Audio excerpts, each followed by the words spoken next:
Connecting headphones to a Roku TV is quick and simple when you know the right steps. In this video, I will show you how to connect headphones to a Roku TV using two safe methods. We'll cover direct Bluetooth connection and the Roku mobile app for private listening, with no technical or risky steps involved. First, let's talk about connecting headphones to a Roku TV using a direct Bluetooth connection. From the Roku TV home screen, go to Settings, then move to Remotes and Devices, and select Wireless Headphones. After that, choose Add New Wireless Headphones. Now make sure your headphones are in pairing mode. Once the TV finds your headphones, select the device from the list and confirm the connection, and your headphones will be connected to the Roku TV. Now let's move on to the second method, which is using the Roku mobile app for private listening. Start by downloading the Roku mobile app on your phone. Make sure your phone and Roku TV are connected to the same Wi-Fi network. Next, connect your headphones to your phone. Open the Roku app, go to the Remote tab, and tap the headphone icon to turn on private listening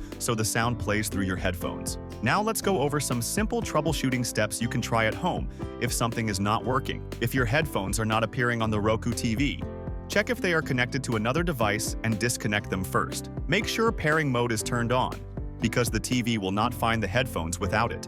Also check that the headphones have enough battery power. If your Roku TV does not support Bluetooth, the mobile app method is the option you should use instead. If the Roku app is not detecting your TV, make sure both the phone and the TV are connected to the same Wi-Fi network, because a network mismatch can cause connection problems. If it still doesn't work, close the app, open it again, reconnect to your Roku TV, and then try private listening once more. That's it for this video on how to connect headphones to a Roku TV using simple and safe methods. I hope this step-by-step walkthrough helped you get your headphones working with your Roku TV without any technical or risky steps. If you found this video helpful, please give it a thumbs up and don't forget to subscribe for more easy tech guides. If you have any questions or if one of these methods worked for you, let me know in the comments below. Thanks for watching, and I'll see you in the next video.